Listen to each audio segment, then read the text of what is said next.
معزز سامعین، بخاری کے اندر حدیث پاک، کچھ لوگ کہتے ہیں نا نبی پاک کچھ نہیں جانتے، غیب کی خبریں نہیں ہیں۔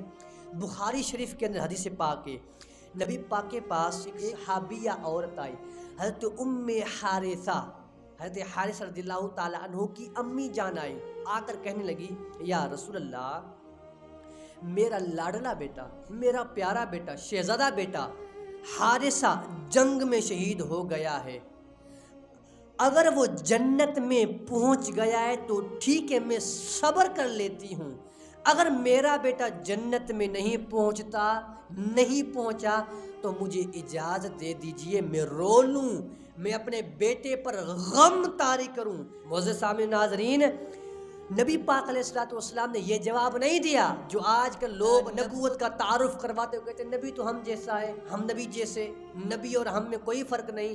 میرے آقا علیہ السلام نے یہ نہیں فرمایا اے حارثہ کی امی مجھ سے نماز کا مسئلہ پوچھو، میں نماز کا مسئلہ بتاؤں گا۔ میرے آقا نے یہ نہیں فرمایا، میرے آقا نے یہ نہیں فرمایا اے حارثہ کی امی مجھ سے زکوٰۃ کا مسئلہ پوچھو، مجھ سے حج کا مسئلہ پوچھو، مجھ سے آقا نے یہ جواب نہیں دیا۔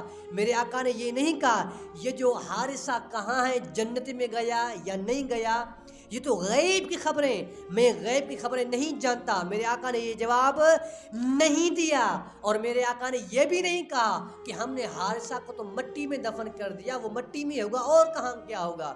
میرے آقا نے یہ جواب نہیں دیا۔ یہ آج کل کے یہ لکھے لپاڑے مولوی ہیں، ان کے جواب ہوں گے، میرے نبی کا جواب سنو۔ میرے آقا نے فرمایا یا ام حارثہ انہا جنان فی الجنت وان ابنکی اصاب الفردوس الاعلی۔